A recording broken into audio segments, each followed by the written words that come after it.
My name is Ari, and welcome to Made of Mettle, a motivational podcast where we tell stories about regular people overcoming insurmountable odds. And it's your ever-passionate purveyor of parables with the next part of the podcast. And there's plenty more where that came from, by the way, so don't forget to stay tuned. So it's the first week of May, which means it's Asian American and Pacific Islander Heritage Month. You guys know I love diversity. I love honoring the stories of those who are often not acknowledged at all. So I had to pay homage, and we are kicking off this month with an incredible individual. So often as a society, we can really be almost unintentionally siloed with what we're exposed to in terms of our history. And I'm someone who is absolutely fascinated with American history, especially during the Civil War eras and the Revolutionist history. I totally get it. But when we just focus on learning about the history of our own heritage, we miss out on so much of the rich storytelling that's out there in the whole wide world. So with all that being said, I love highlighting stories from other cultures. Having an expanded worldview is so important. And honestly, why limit yourself when there's so much amazingness out there to learn about and explore? So last week, we featured an American hero who fought long and hard for the best interests of their country at home in the ring and abroad. So continuing on that theme this week, I chose an individual whose story is a healthy mix of fact and fiction. As with most history that is documented from so long ago, there is an element of folklore to every story, and this tale is no different. But be rest assured that I always focus on the facts for these stories, so you're getting the real deal. I mean, as much as we possibly can at this point. You have to think of history as like a long game of telephone. If you guys remember that. I don't know if I'm showing my age, but that's like a really, really good metaphor in my opinion. So the individual we'll be covering this week has had their story told and retold many, many times, each iteration more riveting and memorable than the next. In the face of mounting pressure from both family and society, instead of lowering their standards, they challenged the world to rise to meet them. And these standards were simply equal to their own skills, nothing more and nothing less. So not a lot to ask. But in demanding nothing less than the caliber that was equal to their own, they literally destroyed the traditional ideas surrounding gender and their perceived capabilities. This individual has had their story depicted throughout history in a variety of mediums, from operas to plays to modern-day TV shows and cinema. I'm pretty sure that she has been depicted in a show on Netflix right now. But not to mention the entire culture of a sport built a custom out of honoring this individual that is still practiced today. I was personally drawn to the story because you guys, if you've been with me any amount of time, you know this. I've had a fascination with women warriors in history. I've always loved stories about strong women, always loved shows about strong women. Big shout out to Xena, by the way, because I too wanted to be nothing more than a warrior princess when I was growing up. I am not afraid to admit it. So that's why this story was just so fascinating to me. I'm beyond excited to share this story with you. So without further ado, let's get right into it. This week, we'll be covering the warrior, the wrestler, the woman, Khutulun. And I wanted to caveat this story with the understanding that this account is based on a combination of secondhand testimony history written by none other than Marco Polo, as well as another Persian historian. And because I always love the unique names, Khutulun was actually known by a few different names, none of which I can pronounce correctly, so I won't even make that mistake. And if I'm pronouncing Khutulun incorrectly, I truly apologize. You can read me to filth. I totally accept it. But I did want to point out that each of her names all translated to essentially the same meaning, being moonlight. Khutulun was born around 1260 in Central Asia as the daughter of royalty. As a matter of lineage, Khutulun was a direct descendant to one of the fiercest warrior leaders in the history of the world. She was the great-great-granddaughter of the infamous and vicious ruler of the Mongolian Empire, Genghis Khan.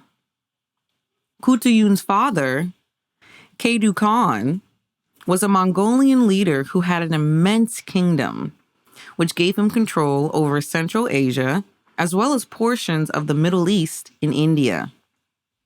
Khutulun had 14 brothers, making her the only daughter and reportedly the favorite of her father. Kedu Khan raised his family in the style of the minimalistic Mongolian way of living, which included a more hunter-gatherer and pastoral lifestyle. While women were traditionally trained in the areas of the more domestic matters, Khutulun received the same upbringing and education that was provided to her brothers. This included training on skills historically only practiced and used by Mongolian men, including farming, fighting, horseback riding, and archery, just to name a few. Khutulun was known to be outspoken and picked up a lot of the seemingly masculine habits of her brothers.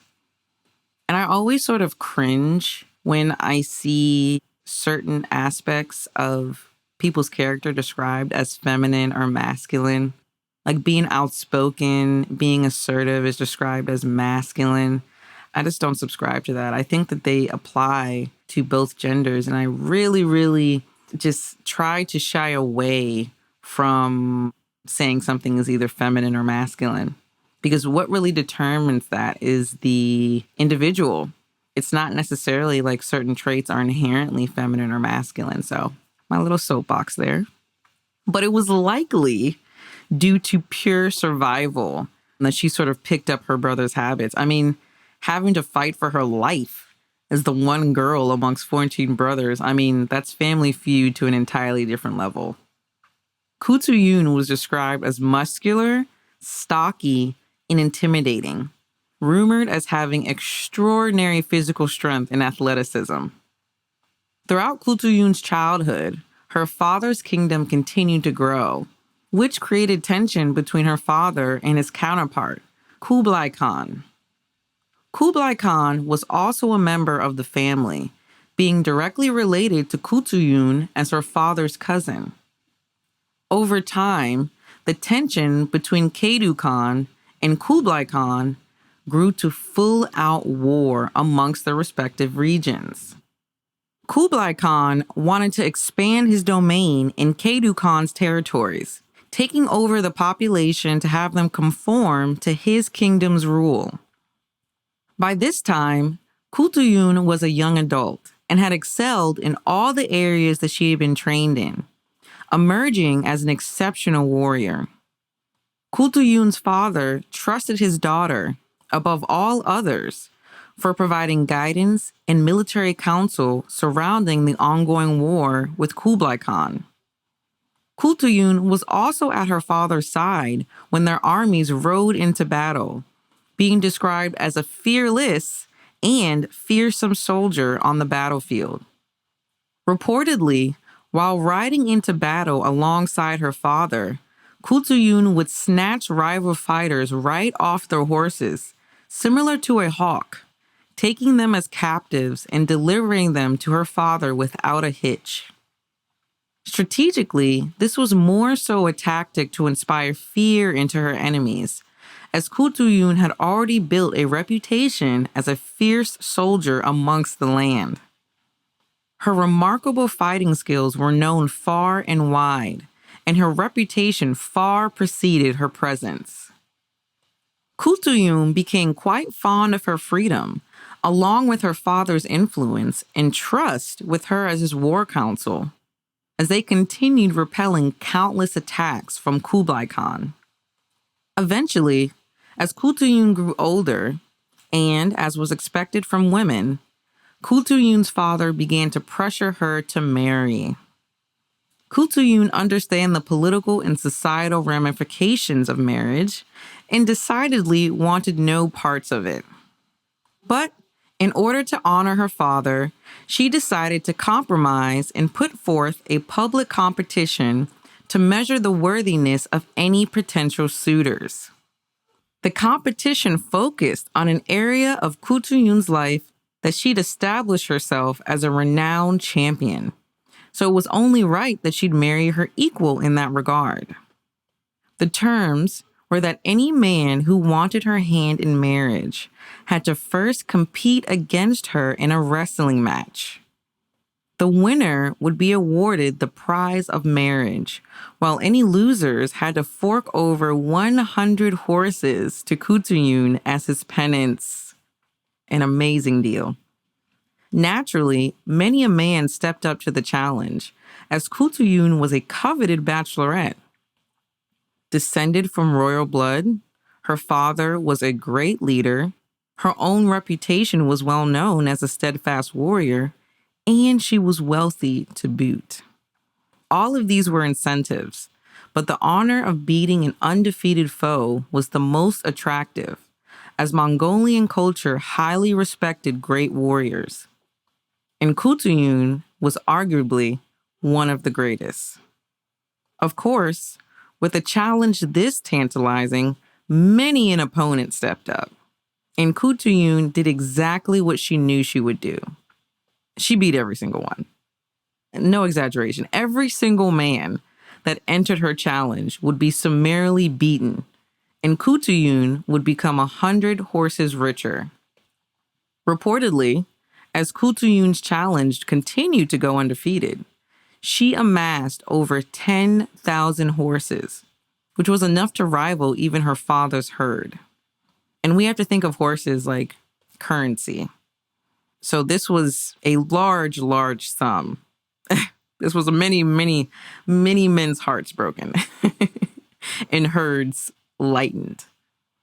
In one instance, a particularly confident man approached Khutulun and raised the bet to 1,000 horses if he were to lose. Man's crazy. Even her father employed Khutulun to please lose this fight and marry the man, as he was considered a pretty well-matched suitor. I can only imagine what was going through Khutulun's head at this one. I'm sure all she thought was, man, that's like 10 dudes that I don't even have to beat to get 1,000 horses. Like, why not? And sure enough, he too would lose, and Khutulun would gain 1,000 horses from a single bout. This continued on for years, with Khutulun's parents becoming increasingly worried that Khutulun would never marry. This in turn had political consequences, as a rumor began in the area that was quite gross, which sort of pressured Khutulun to marry somebody with a quickness. So of course, Khutulun made the ultimate sacrifice to preserve the honor of her family and decided to move forward with marrying someone. Now, what is still a mystery is who Khutulun decided to marry, as their identity was never fully confirmed. It was, without a doubt though, that whoever married her absolutely never beat her challenge. After her marriage, Khutulun lived a relatively quiet life and continued being a political and war counselor to her father. Khutulun was so embroiled in the kingdom's affairs that as her father aged, he realized he wouldn't have much time left, and he attempted to name Khutulun as his successor to the throne before he passed. Naturally, this caused quite the drama with Khutulun's 14 brothers, who felt they were rightfully entitled to the throne. Khutulun's father wouldn't hear of it and steadfastly endorsed Khutulun as his successor. Unfortunately, Khutulun would not inherit the throne due to the intense opposition, and instead it was awarded to one of her father's rivals. She was still instilled as a member of the court, so she wasn't completely banished, and it's at this point that Khutulun's story becomes foggy, as not much is known of her after her father's passing. It was rumored that Khutulun passed away just a few years after her father, at the age of 46, under mysterious circumstances. So we can only imagine all the people that wanted her dead, the protection of her father essentially gone, all of her brothers, I'm sure, who were probably very salty about all of the great treatment she received from her father. So I'm not at all surprised that she died under mysterious circumstances. After living a life as full and out loud as Khutulun, I can't imagine she was well received in the regular world after falling out of royal influence and the freedom that was awarded to her by her father. It wasn't until years later that the details of her story came to light by the two historians I named earlier. Even to this day, in Mongolia, Khutulun is considered an eternal symbol of strength and stubbornness. In Mongolian culture, they have instilled a ritual within wrestling to honor Khutulun forever. The traditional garb worn by Mongolian wrestlers to this day features an obviously open-chested shirt to demonstrate for all the audience that the wrestler in question is not, in fact, a woman. It's also customary after a match that the winner specifically raises his arms and waves them in the air, showcasing his chest for all the audience to see, to again confirm that the winner is not, in fact, a woman. These modern-day customs are meant to pay homage to Khutulun, as she is appreciated as one of the greatest wrestlers in Mongolian history. What an incredible story of personal and political strength, featuring an absolutely intimidating warrior princess. I just love it. So often, the title of princess has connotations of dainty and pampered and sheltered, but this girl's life was the total opposite. Living as a nomad, off the land, which requires significant hard labor, all the while training to eventually become one of the greatest fighters in the history of your nation, and managing 14 other male siblings. I mean, like what? Rarely do you hear about rulers of a nation consulting with their daughters for military strategy, but you know it was warranted. I mean, considering Khutulun's reputation. And as a girl who I consider myself a bit of an outlier, it's so nice to see the stories of women being depicted as equal or even greater than men in some aspect. Khutulun was undefeated, and she's undefeated to this day. But I mean, she really also showcased the softer side of being a warrior princess, which is compromising for the good of her family. I love it. I mean, Khutulun is really giving Xena a run for her money as my favorite warrior princess in history. Because Xena, did she exist? Khutulun, definitely. So I really hope you guys enjoyed this story. I really love featuring these stories about these more obscure figures with a little bit of the mythical, a little bit of the folklore. So let me know how you guys think about it. I love to hear feedback from you guys. You can check us out on our website at madeofmetalpodcast.com. And you can also follow us on Instagram, Facebook, and YouTube. And that's Made of Mettle, Mettle. Thank you so much for listening. This has been a great sort of break last month. So I'm really excited to sort of like come out strong with these stories. I hope you guys love them. I love each and every one of you. So cliche, but so true. And please do not forget to bloom where you are planted.